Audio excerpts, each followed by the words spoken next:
नमस्कार दोस्तों, एक बार फिर से आपका स्वागत है हमारे Hindi news channel news 555 days में। और दोस्तों, एक बार फिर से बिहार सुलग रहा है और आपने देखा कि विगत 13 अप्रैल को भीम आर्मी के राष्ट्रीय नेता राकेश पासवान जी की गोली मारकर हत्या कर दी गई। और इतने दर्दनाक तरीके से और बेखौफ तरीके से अपराधियों ने हत्या की, जो ये बिहार सरकार के प्रशासनिक व्यवस्था पर एक सवाल खड़ा करता है। दोस्तों, आपको बताते चले कि 13 अप्रैल के दिन 4 के संख्या में अपराधी जो है राकेश पासवान के घर पहुंचे। आपको बताते चले कि राकेश पासवान बिहार के हाजीपुर से सटे वैशाली के लालगंज के पंचदमिया इलाके में रहते थे। उनका घर था वहां पे और वहीं पे वो पूरे परिवार के साथ रहते थे। वो अपने घर के बाहर कुर्सी पर बैठे हुए थे और तभी 4 की संख्या में हमलावर आए। और लोगों के अनुसार माना जाए तो ऐसा प्रतीत हो रहा था कि ये हमलावर पहले से राकेश पासवान को जानते थे। ऐसा बताया जाता है कि जब हमलावर आए तो उसके बाद सबसे पहले उन्होंने राकेश पासवान का पैर छुआ और पैर छूने के बाद इन्होंने ताबड़तोड़ तीनों चारों तरफ से गोलियों की बौछार शुरू कर दी। भारी संख्या में खोखे वहां से पुलिस को बरामद हुए हैं। आपको बताया जा रहा है, मिली जानकारी के अनुसार, कि राकेश पासवान को पहले से ही धमकी मिल रही थी। ये धमकी किस चीज की थी? राकेश पासवान हर साल बहुत भव्य तरीके से बाबा साहब भीमराव अंबेडकर साहब की जयंती मनाते थे और इसी कारण से ऐसा बताया जा रहा है कि 2-4 दिन पहले से किसी अननोन व्यक्ति के द्वारा ऐसी धमकी दी जा रही थी कि वो डॉक्टर भीमराव अंबेडकर जयंती को न मनाए। लेकिन वो जोर शोर से अंबेडकर जयंती मनाने में लगे हुए थे। ऐसा बताया जाता है कि राकेश पासवान की छवि जो है वो समाज में एक अच्छी छवि थी, लोगों की बहुत मदद करते थे। और जैसे ही इलाके में ये घटना लोगों के कानों तक पहुंची, हजारों की संख्या में लोगों का हुजूम जो है वो जमा हो गया। जैसे ही लोगों का हुजूम जमा हुआ, उसके बाद धीरे धीरे लोग उग्र होना शुरू हुए। मौके पर वैशाली के हाजीपुर के सांसद पशुपति कुमार पारस जी गए और उन्होंने राकेश पासवान के भाई के लिए सुरक्षा की मांग की, तुरंत मुआवजा उपलब्ध कराने को कहा, तथा साथ में ये भी कहा कि जितने लोग दोषी हैं उनको जल्द से जल्द गिरफ्तार किया जाए। साथ में युवा नेता चिराग पासवान जी पहुंचे और चिराग पासवान जी जो है, इन्होंने क्या कहा, इन्होंने तुरंत वहां के प्रशासनिक अधिकारियों को फोन किया और हिदायत दी कि किसी भी तरह से सबूतों में छेड़छाड़ नहीं होनी चाहिए और अपराधी को पुरजोर सजा मिलनी चाहिए। दोस्तों, एक विश्लेषित तौर पर आपको बताते चले कि बाबा साहब अंबेडकर को भारत के एक जननायक के रूप में माना जाता है और सबसे बड़े नेता के रूप में माना जाता है। और यही कारण है कि बाबा साहब अंबेडकर के द्वारा बनाए गए संविधान को पूरा भारत मानता है और हंसी खुशी सारे लोग उन्हीं के द्वारा बनाए गए संविधान पर चलते भी हैं और उनको अपने एक जननायक के तौर पे देखते हैं। लेकिन आज के समय में बाबा साहब जिस तरह से धर्मों का ध्रुवीकरण हो रहा था, उसी तरह जो महान पुरुष हमारे समाज में कुछ अच्छा करके गए हैं, उनका भी जातीयता के तौर पे ध्रुवीकरण अब बिहार में शुरू हो गया है। बाबा साहब अंबेडकर को किसी दूसरे का बताया जाता है, वहीं पर देखा जाए तो कोई और अगर है तो उस पर भी धार्मिक ये आवेश देखा जाता है।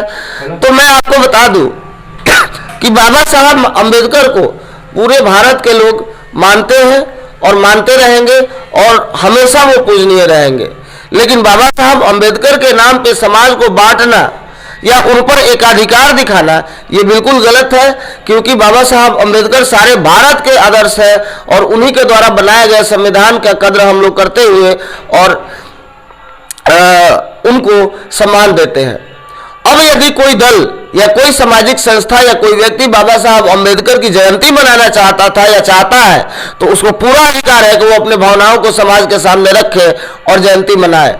लेकिन कुछ ऐसा बताया जा रहा है कि राकेश पासवान को 2-4 दिन पहले से कुछ लोगों के द्वारा फोन पर धमकी मिलती थी कि अंबेडकर जयंती नहीं मनाई जानी चाहिए, जबकि राकेश पासवान उनके बातों को अनसुना करके और पूरी तरह से लीन होकर के और बहुत हर्षोल्लास के साथ अंबेडकर जयंती की धूमधाम से तैयारियां कर रहे थे। और यही चीज हमें लगता है कि कुछ लोगों को खटक गई और दिन दहाड़े किसी के दरवाजे पर जाकर पूरे परिवार के सामने ऐसा बताया जाता है कि उनके बहन पर भी गोलियों की बौछार की गई, उनके भाई पर भी गोलियों की बौछार की गई। इस तरह से अगर देखा जाए तो उनके भाई को भी सुरक्षा दी जानी चाहिए और उनके परिवार की भी सुरक्षा सुनिश्चित की जानी चाहिए। और समाज में जातीयता के आधार पे, धर्म के आधार पे होने वाली प्रत्येक घटनाओं का हम निंदा करते हैं और ऐसे अपराधियों को कठोर से कठोर सजा प्रशासन के द्वारा दी जानी चाहिए।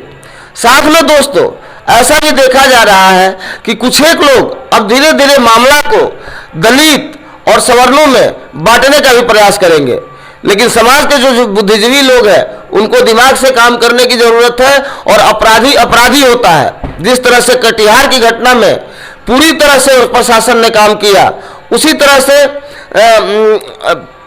आपने देखा कि भागलपुर की घटना में भी जातीयता का रंग देने का प्रयास किया गया। सेम उसी तरह से वैशाली में राकेश पासवान के हत्या को भी इस तरफ मोड़ने का पूरा प्रयास किया जाना शुरू किया जा रहा है, अभी किया नहीं गया है। लेकिन समाज के बुद्धिजीवी लोगों को यह सोचना चाहिए कि अगर इस तरह से प्रशासन पर अगर भरोसा किया जाए तो सारे अपराधी पकड़े भी जाएंगे और साथ में उनको कठोर सजा भी मिलेगी और सारा समाज, सारा देश, जो भी लोग हैं सब इस घटना की घोर निंदा कर रहे हैं। और इस तरह की घटनाएं कभी भी स्वीकार नहीं होंगी कि किसी भी, चाहे वो नेता दलित हो या सवर्ण हो या कोई हो, किसी भी राजनीतिक महत्वाकांक्षा के कारण उसके घर पर जा करके और उसको गोली मार दी जाए, हत्या कर दी जाए। इस घटना का उद्भेदन तो जल्द से जल्द होना ही चाहिए और इसमें जो बिहार प्रशासन है उसको अपनी पूरी संजीदगी दिखाने की जरूरत है कि किस तरह से लोगों के मनों में, जिस तरह से आज बिहार पुलिस ने अपने काम के बदौलत धीरे धीरे अपनी छवि को अच्छा करने का प्रयास कर रही है। बिहार पुलिस के पास एक मौका है कि इस अपराधियों को जल्द से जल्द पकड़कर लोगों में विश्वास जगाने का प्रयास करें और इससे प्रशासन के प्रति लोगों में विश्वास तो मजबूत होगा ही, साथ में ऐसे अपराधी भय खाएंगे।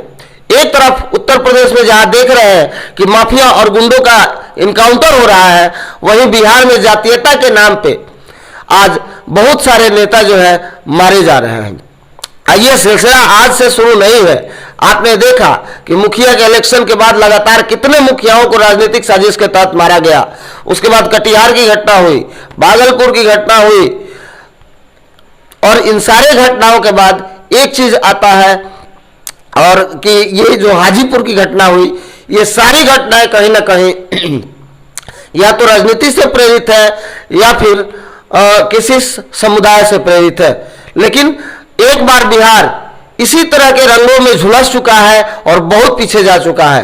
अब जरूरत है विकास पर सोचने की, प्रशासन पर भरोसा करने की और इस तरह के कुकृत्य करने वाले लोगों के खिलाफ हम कड़ी कार्रवाई की मांग करते हैं और जल्द से जल्द हत्यारों को सलाखों के अंदर होना चाहिए। आगे भी हम इस मामले पर नजर बनाए हुए हैं, जैसे ही कुछ निकल के आएगा हम तुरंत आपको बताएंगे।